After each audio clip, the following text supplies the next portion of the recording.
President Donald Trump on Monday declared himself an absolute no on statehood for Puerto Rico, as long as critics such as San Juan's mayor remain in office, the latest broadside in his feud with members of the U.S. territory's leadership. Trump lobbed fresh broadsides at San Juan Mayor Carmen Yulín Cruz, a critic of his administration's response to hurricanes on the island last year, during a radio interview with Fox News' Geraldo Rivera that aired Monday. With the mayor of San Juan as bad as she is, and as incompetent as she is, Puerto Rico shouldn't be talking about statehood until they get some people that really know what they're doing, Trump said in an interview with Rivera's show on Cleveland's WTAM radio. Trump said that when you have good leadership, statehood for Puerto Rico could be something they talk about. With people like that involved in Puerto Rico, I would be an absolute no. Governor Ricardo Rossello, an advocate of statehood for the island, said Trump's remarks had trivialized the statehood process because of political differences. The president said he is not in favor of statehood for the people of Puerto Rico based on a personal feud with a local mayor. This is an insensitive, disrespectful comment to over 3 million Americans who live in the U.S. territory of Puerto Rico, Rossello said. He also questioned how the President of the United States could be at the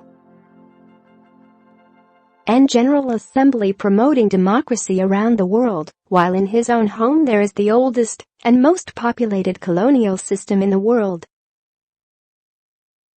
Cruz responded on Twitter, "Trump is again accusing me of telling the truth. Now he says there will be no statehood because of me." Jennifer Gonzalez, Puerto Rico's non-voting representative in Congress, tweeted, "Equality for Puerto Ricans shouldn't be held up by one bad mayor who's leaving office in 2020 and do not represent the people who voted twice for statehood." Trump's position on statehood for the island puts him at odds with the Republican Party's 2016 platform during its national convention, in which it declared support for Puerto Rican statehood. Share this article. Share 15 shares. The president's remarks followed his claims earlier this month that the official death toll from last year's devastating storm in Puerto Rico was inflated. Public health experts have estimated that nearly 3,000 people died in 2017 because of the effects of Hurricane Maria. But Trump falsely accused Democrats of inflating the Puerto Rican death toll to make him look as bad as possible. Trump's pronouncements have roiled politics in Florida, which has crucial races for governor and U.S. Senate. The state was already home to more than 1 million Puerto Ricans before Hurricane Maria slammed into the island a year ago.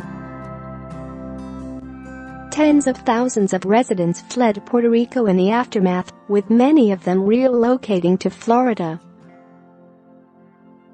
The issue of statehood for Puerto Rico, or some form of semi-autonomous relationship, has divided island residents in recent years. The debate over the island's status is the central feature of its politics and divides its major political parties.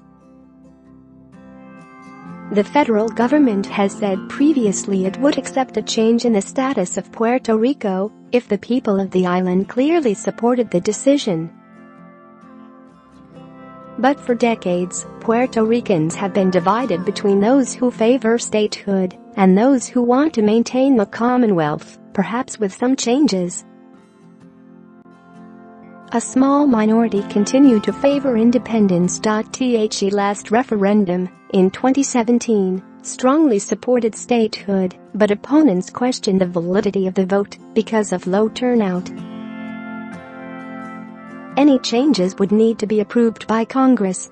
Statehood legislation, with support from Republicans and Democrats, was introduced in June, but appears unlikely to gain momentum as politicians remain hesitant to take up such a thorny issue.